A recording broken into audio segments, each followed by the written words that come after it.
Hey guys, welcome back to my channel. So my first internal exams are officially over. Honestly, I feel like I've just come back from a war zone. This video is not about marks and not about any kind of ranks. It's about what actually happened inside my brain and in my life during the entire exam week. So the first thing is how my studying actually was. Let me be real. I plan to study early. I plan to revise. I plan to be a disciplined student.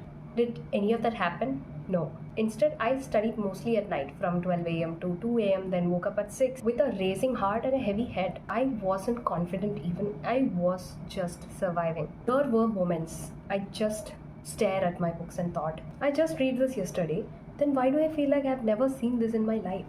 Then, what the exams felt like. Walking into the exam hall really felt like walking into a movie scene. People revising last minute, some acting calm and some clearly panicking, and me holding my pen like it was my emotional support object. I opened my first paper. My first paper was biochemistry and physiology, and then I opened my paper and I thought, okay, I'll just write something even if it's not perfect. Some questions felt like, okay, I've seen this before, I can manage. Some questions felt like, excuse me, who are you kind of type.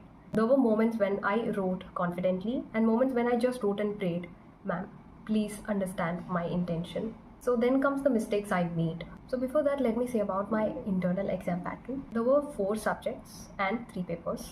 The first day was for biochemistry and physiology combined paper, and we got 1 day break, and again we wrote another paper like it was general anatomy, and then 1 day break, and then came the oral anatomy, the dental anatomy and histology paper.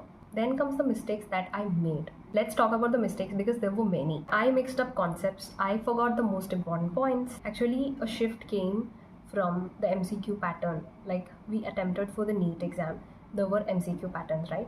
So from there to the pattern which we wrote for our board exams, right? Remembered answers, but after submitting the paper, then I realized I wrote something wrong when it was too late. And that pain hits different when you walk out of the exam hall and your brain suddenly realizes to work. Then comes the emotional side. I won't lie, there were moments when I felt like overwhelmed, exhausted, giving up, like crying for no reason. There were moments I thought, why did I choose this course? Why is everything so hard for me? Why does my brain stop working during exams?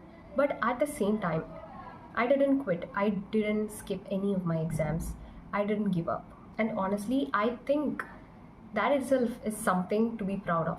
And then when the last exam got over, I just felt some peace. My mind became finally quiet. I slept peacefully, I ate peacefully, and I breathed peacefully. Okay, I survived, and that's enough. So if you're watching this and you are struggling for exams, feeling like you are not smart enough, comparing yourself with others, feeling blank no matter how much you study, please remember this, you don't have to be perfect. You don't have to know everything. You just have to keep going. Even messy effort counts. Even half answers count. Even showing up every day counts. Thank you so much for watching this video. More real, relatable content are on the way. I just shared my experience of my internal exams. If you love this video, do hit the like button and also the subscribe button. Don't forget to hit the bell icon so you don't miss any of my videos. See you in the next video. Bye.